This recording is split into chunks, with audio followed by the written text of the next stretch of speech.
প্রচণ্ড গরম। পাট কাটতে এসেছিলাম। এই যে হয়ে গেছে, বাড়ি যাব। আমাদের এই চাষিদের একটা বিরাট গুণ আছে, বুঝলেন? প্রত্যেকবার পাট কাটাই মাড়াইয়ের সময় আমরা ভাবি যে আর কখনো পাট চাষ করব না। এত গরম, মানে এত পরিশ্রম, এত পরিশ্রম। কিন্তু বাংলায় একটা প্রবাদ আছে যে আশায় মরে চাষা। তার উপর এবার দামটা বেশি ছিল। অবশ্য তখন চাষির ঘরে পাট ছিল না যখন দাম বেশি ছিল, এখন অর্ধেক পাটের দাম। তারাপদ রায়ের একটা সুন্দর কবিতা আছে, শুনবেন? এই সেদিন পর্যন্ত ভেবেছি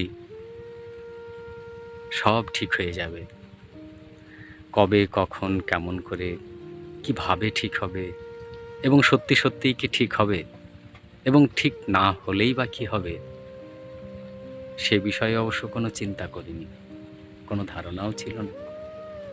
শুধু কোথায় একটা কেমন আলগা বিশ্বাস ছিল, মনে মনে ধরে রেখেছিলাম একদিন সব ঠিক হয়ে যাবে।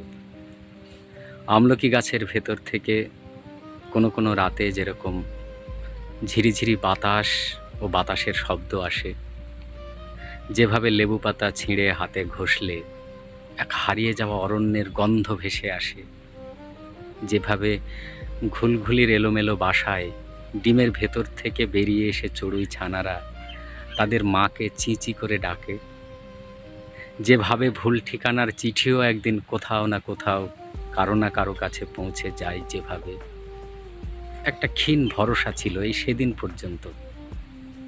যেভাবে এইসব ঘটে যায়, এইসব ঘটে, সেইভাবে একদিন সব ঠিকঠাক হবে। আমার অবশ্য কিছু করণীয় নেই, শুধু বসে থাকার অপেক্ষা। একদিন সব ঠিকঠাক হবে, একদিন সব ঠিক হয়ে যাবে। তারাপদ রায়ের। ভীষণ গরম পড়ছে, ভালো থাকবেন এবং সাবধানে থাকবেন।